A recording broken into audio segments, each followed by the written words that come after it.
Alhamdulillah hamdan katsiran thayyiban mubarakan fi kama yuhibbu rabbuna wa yarda.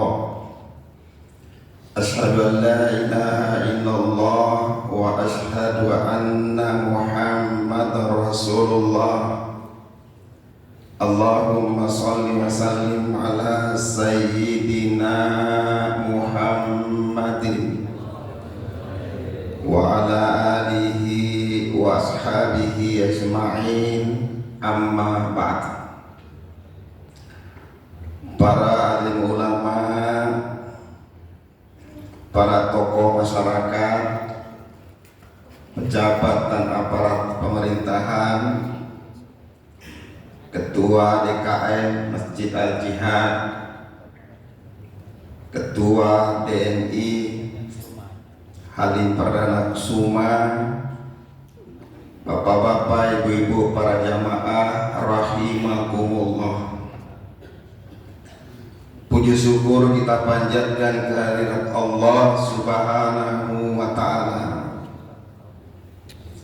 Di pagi hari ini kita masih diberi kesempatan untuk melanjutkan kehidupan kita di atas bumi ini.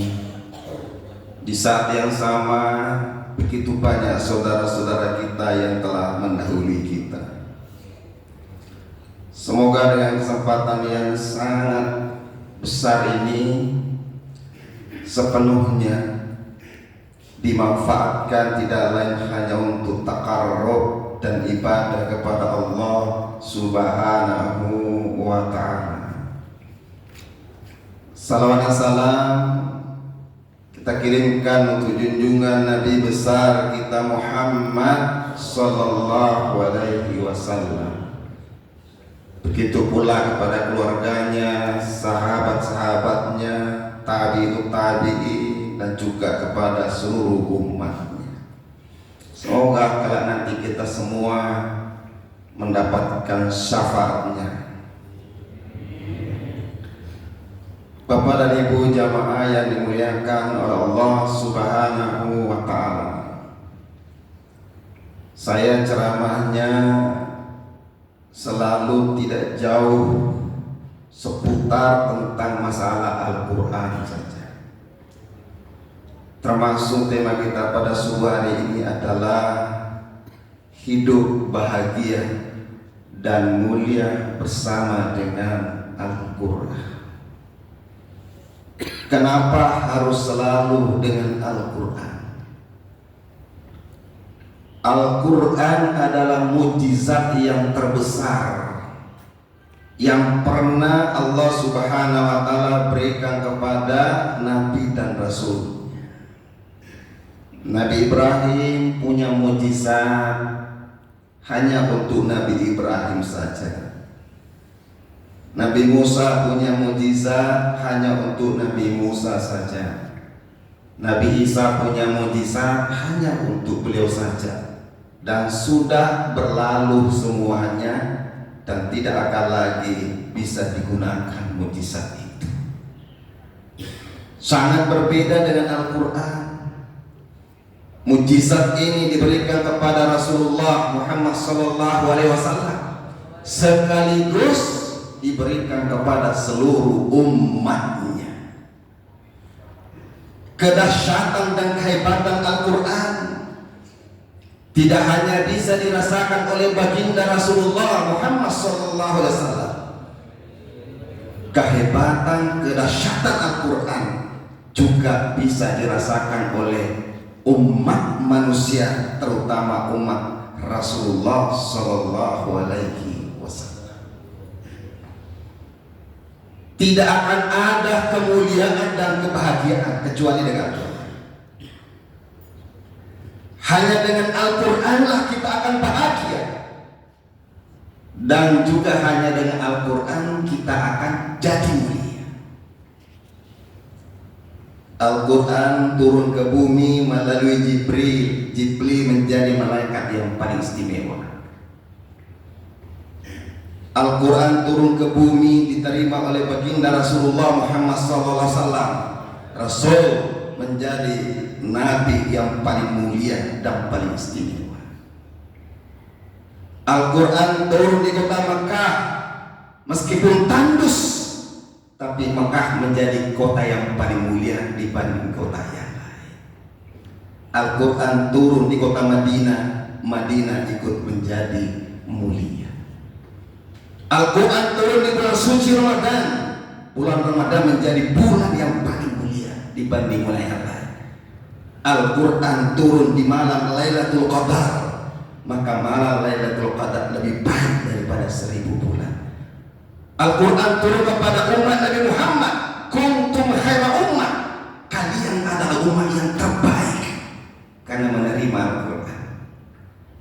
Maka siapa saja yang bersama Al-Quran, dia pasti akan menjadi mulia. Bapak dan Ibu sekalian yang dimuliakan oleh Allah Subhanahu wa Ta'ala, begitu pula dengan resep bahagia enggak akan pernah ditemukan selain di dalam Al-Quran.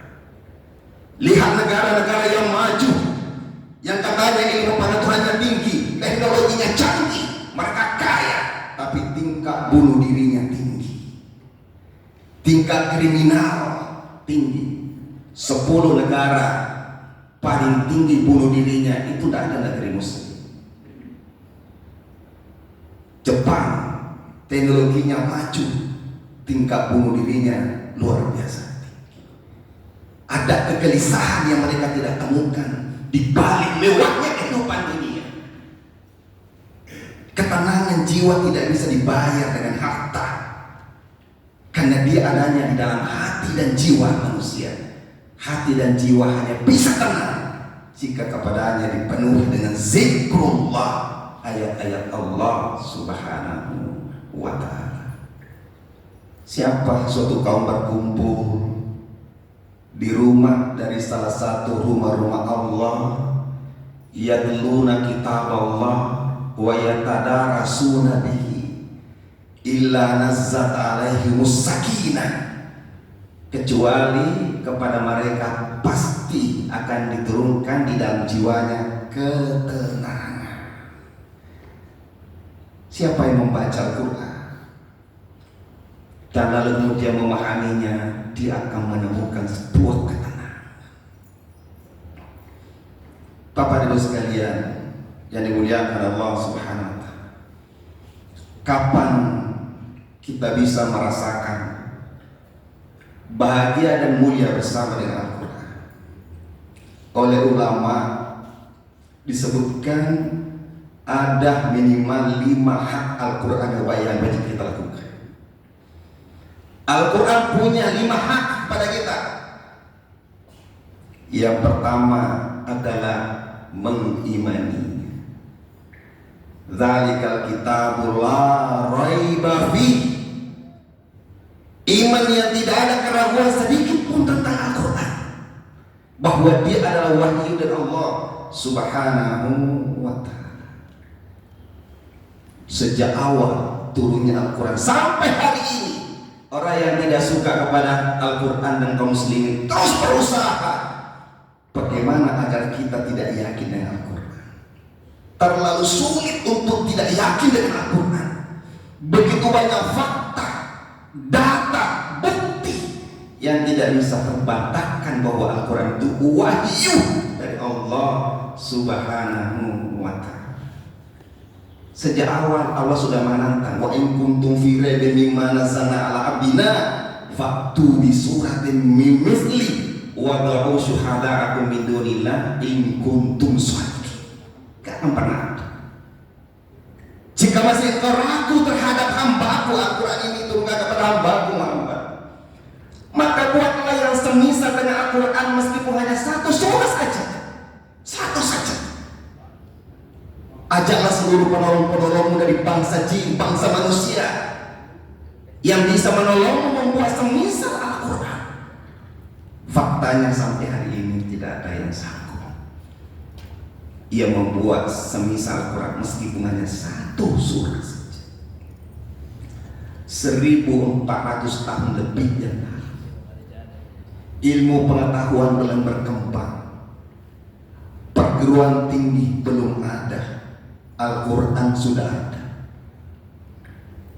Isi dan kandungan Al-Quran sampai hari ini terus menjadi referensi berkembangnya dan ditemukan teknologi-teknologi baru.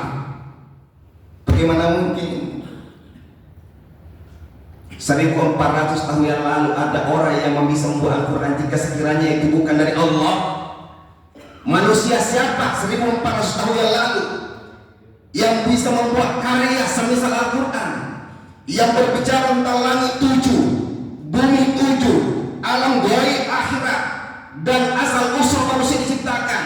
Semua sumber ilmu pengetahuan menjadi intinya adalah Al-Quran. Semua rahasia kehidupan ada di dalam Al-Quran. Manusia siapa yang sanggup membuat semisal dengan itu? Enggak akan pernah. Ini fakta yang tidak bisa dibantah. Berapa banyak ahli-ahli ilmuwan dunia takjub melihat hebat Al-Quran, dan dia harus mengucapkan syahadat karena tidak mampu membantah kebenaran Al-Quran. Karena itu kita tidak boleh ragu sedikit pun bahwa Al-Quran itu wahyu dari Allah Subhanahu wa Ta'ala. Sampai kapanpun adalah wahyu yang tidak ada keraguan sedikit pun di dalam. Itu yang pertama. Kita yakin saja dengan ini sudah tenang hidup kita. Jadi agama itu harus meliputi 3 hal. Yang pertama sesuai fitrah, yang kedua memuaskan akal, yang ketiga menenteramkan jiwa. Iman kita kepada Al-Quran bukan sekedar klaim, tapi fakta menunjukkan bahwa dia memang adalah wahyu dari Allah Subhanahu wa Ta'ala. Yang kedua, haknya Al-Quran adalah dibaca.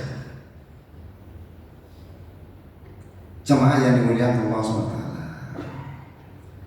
alhamdulillah hari ini Al-Quran tidak hanya sekadar dibaca oleh kaum muslimin, tapi telah dihafal oleh jutaan kaum muslimin. Kitab suci mana yang bisa dihafal? Sejumlah orang yang menghafal kitab suci Al-Quran. Ada orang yang buta sama sekali bisa hafal Al-Quran. Ada anak kecil umur 4 tahun bisa hafal Al-Quran. Bagaimana itu bisa terjadi kalau dia bukan mukjizat dari Allah Subhanahu wa Ta'ala? Bahkan baca Al-Quran hari ini sudah bukan rahasia lagi, dipakai dalam berbagai metode dan cara oleh manusia, mulai metode kesehatan terutama.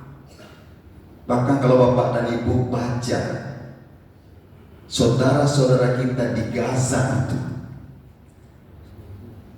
ia menghadapi ancaman yang begitu serius. Di saat semua fasilitas hidup mereka diblokade, obat-obatan sudah tidak bisa lagi mereka dapat temukan.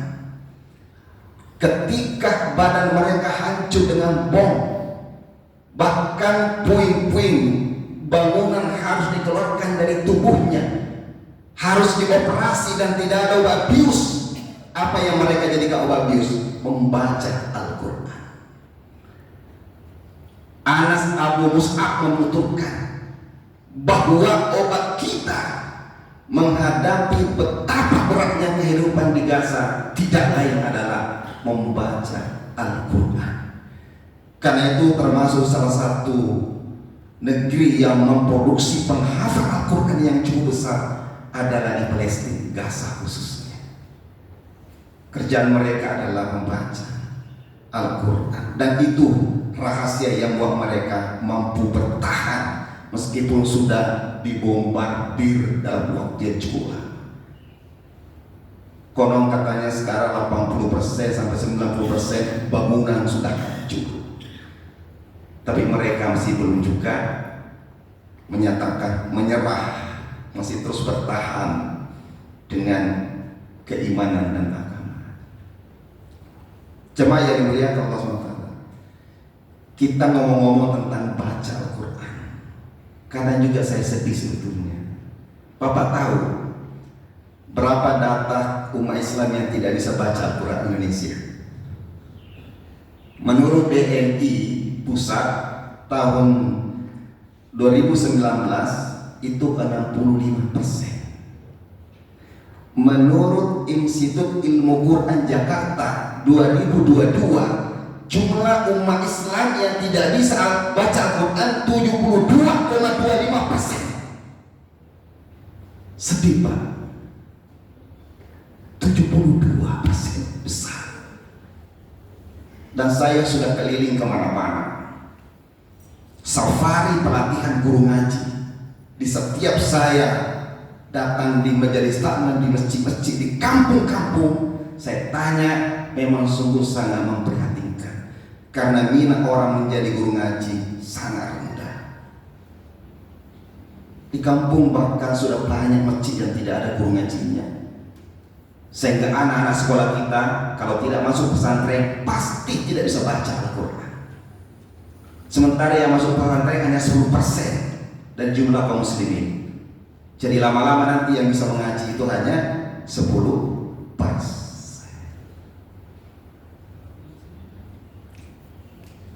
Jemaah yang mulia Allah SWT, itu yang akhirnya mendorong saya membuat sebuah kegiatan yang saya sebut dengan Gerakan Indonesia Berantas Buta Baca Al-Quran. Saya ingin mencetak guru ngaji sebanyak-banyaknya dan sudah training kemana-mana.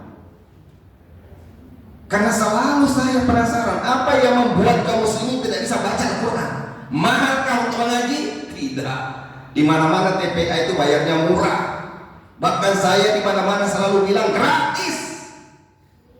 Kuliah sampai S3 habis ratusan juta bisa, tapi baca Al-Quran nggak bisa. Ya. Habis waktu bertahun-tahun menuntut ilmu, bisa meluangkan waktu beberapa jam saja untuk baca Al-Quran, tidak bisa. Sekarang metode banyak.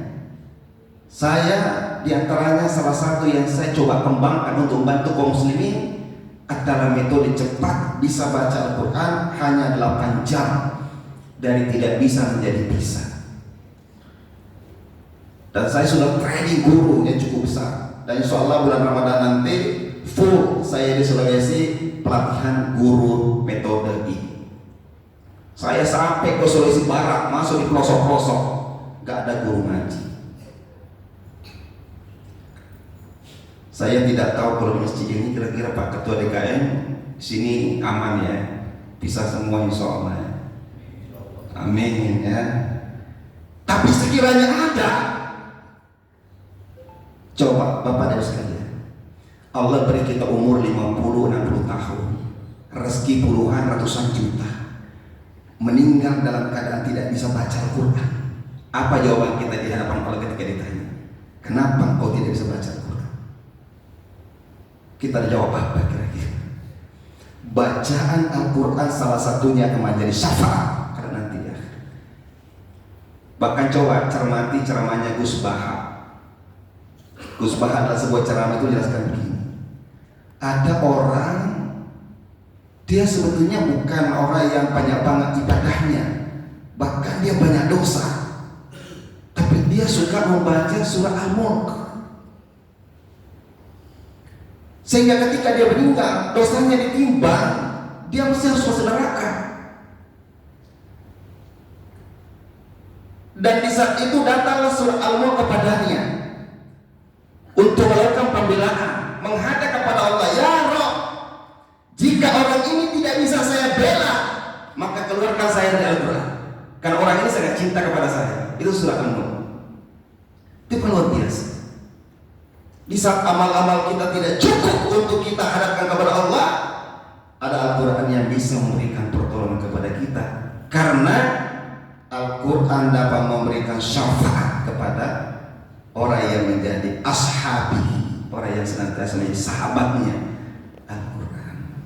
Bapak dan Ibu, masih ada waktu sebelum Ramadan. Jangan sampai masuk Ramadan tidak bisa baca Al-Quran. Kalau ada di sini yang tidak bisa baca Al-Quran, saya siap untuk datang ke sini mengajar gurunya, nanti gurunya yang ngajar. Kumpulkan beberapa orang di sini, saya training gurunya, 2-3 jam, nanti dia akan mengajari masyarakat. Dipastikan jamaah Masjid Al-Jihad tidak ada satupun yang tidak bisa baca Al-Quran. Gerakan kita harus masif, karena kalau tidak ada Al-Quran di rumah-rumah kaum muslimin, rumah-rumah kaum muslimin tidak dibacakan ayat suci Al-Quran, jangan sampai mereka didatangi oleh pembawa kitab-kitab yang lain. Bapak Ibu sekalian yang dimuliakan Allah SWT, yang ketiga setelah dipahami, dibaca, dipahami, apa tadi yang disampaikan Pak Ketua DKI memang benar. Hari ini adu domba luar biasa. Sengaja dimunculkan dai-dai muda yang kontroversial, yang membawa pandangan-pandangan baru yang seolah-olah modern. Lihat yang namanya Kumaila, ada di videonya Kumaila, seorang wanita yang mengaku sejak kecil hafal Al-Quran. Hari ini dia harus membuka kerudung, bahkan fotonya selalu pakai celana pendek. Namun ketika kembali dites hafalannya, ternyata berantakan. Itu luar biasa. Salah satu videonya mengatakan begini: umat Islam harus kembali mengkaji tentang haramnya babi. Kenapa Al-Quran dulu mengharamkan babi? Karena Mekah itu padang pasir, airnya kurang, sementara babi minumnya banyak. Sehingga ketika babi dibiarkan hidup, maka itu bisa mengkhawatirkan kelangsungan hidup masyarakat, karena babi akan menghabiskan air. Oleh karena itu babi diharamkan hidup karena banyak minum air. Maka kalau Indonesia menurut dia air banyak, maka tidak semestinya babi itu diharamkan. Coba. Dan itu viral. Gurunya namanya Abu Marlo. Coba lihat videonya. Lebih tinggi ada Saiful Karim. Surga dan neraka tidak ada, adanya di dalam diri. Sidratul Muntaha yang ketujuh tidak ada. Sidratul Muntaha hanya tingkat kesadaran. Jamaahnya banyak di mana-mana. Oleh karena itu saya kira alhamdulillah DMI ada taklim rutin, menghadirkan guru-guru yang sesuai dengan pemahaman yang sudah kita turun-temurun dipahami oleh Ahlus Sunnah wal Jamaah. Umat Islam sudah final, ulama sudah mendetailkan semua, tidak perlu lagi pandangan baru, tidak perlu pandangan-pandangan yang aneh di dalam mengamalkan agama.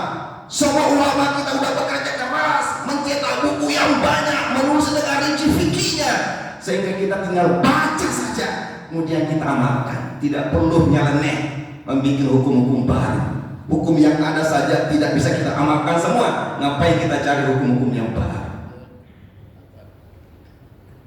Jadi memang sekarang ini akhir zaman adalah akhir yang penuh dengan fitnah, dan salah satu fitnahnya adalah adu domba. Semoga jamaah kita di sini aman dari adu domba dari internal kita kaum muslim. Jadi pemahaman agama ini menentukan jalan lurus yang kita tempuh. Pemahaman kita bengkok, jalan kita jadi bengkok. Jalan kita bengkok, tembusnya bukan di surga, tapi tembusnya di neraka. Maka agama ini perlu dipahami dengan lurus agar amal-amal ibadah kita menjadi lurus. Yang terakhir adalah haknya Al-Quran itu adalah diamalkan. Bapak Ibu sekalian, Rasulullah SAW puncak kebahagiaannya di dunia ketika dia mampu mengatakan baiti jannati. Allah menjanjikan kita surga kelak di akhirat, tapi Rasulullah memberikan sebuah contoh bahwa di dunia ini pun kita harus merasakan surga. Baiti jannati. Mampukah kita mengucapkan itu di tengah kehidupan kita hari ini? Mampukah seorang suami mengucapkan itu di hadapan anak-anak dan di depan istrinya, baiti jannati? Rahasianya apa? Rasulullah akhlaknya adalah Al-Quran. Rasulullah karakternya adalah Al-Quran. Rasulullah sifatnya adalah Al-Quran. Sehingga siapa yang hidup bersama dengannya dia akan merasakan betapa indahnya pribadi Rasulullah Sallallahu Alaihi Wasallam. Satu prinsip yang membuat kita terkadang uring-uringan karena kita melanggar larangan Allah Subhanahu wa Ta'ala. Di dalam Al-Quran disebutkan salah satu ciri orang yang bertakwa yang disebut secara teks di dalam Al-Quran adalah wal kadhiminal ghaiz, orang yang bisa menahan amarah. Ini saja suatu poin di pagi ini, coba kita amalkan. Bagaimana kita mampu menjadi orang yang bisa menahan dan mengendalikan amarah. Rasul tidak pernah marah sembarangan. Bukan berarti marah itu dilarang, tapi marah pada tempat dengan proporsional, bukan marah sembarangan. Kita ini Pak banyak masalah di mana-mana, coba dicek. Asal-muasalnya karena ada orang yang tidak bisa menahan amarah, terlalu egois dan terlalu emosional. Saya membantu menyelesaikan beberapa konflik keluarga, ujung-ujungnya hanya karena mereka tidak bisa menahan amarah. Amalkanlah Al-Quran, insya Allah pasti kita akan merasa hidup kita ini bahagia dan tentram. Satu saya ajak hari ini, kita coba seminggu 2 minggu jangan pernah marah dalam rumah. Wal kadhiminal ghaidh, orang yang bertakwa itu dapat menahan dan mengendalikan amarah. Marah itu pintu setan. Kalau sudah terlanjur marah, akal sehatnya sudah tidak berfungsi, sehingga yang halal dan haram tidak bisa dibedakan lagi. Maka umat Islam itu adalah umat yang penyayang, penuh cinta kasih, bukan permusuhan, ya, bukan kebencian yang harus kita sebarkan, tapi adalah rasa cinta di antara sesama umat Nabi Muhammad khususnya dan umat manusia pada umumnya. Bapak dan Ibu sekalian yang dimuliakan Allah SWT, hidup bahagia dan mulia bersama Al-Quran, itulah resep hidup kita. Semoga kita semua termasuk orang yang senantiasa bersahabat dengan Al-Quran sampai kita menjemput nanti husnul khotimah. Ini kiranya yang saya sampaikan pada subuh hari ini, semoga insya Allah ada manfaatnya. Lebih dan kurangnya Anda mohon maafkan. Wabillahi taufiq wal hidayah. Assalamualaikum warahmatullahi wabarakatuh.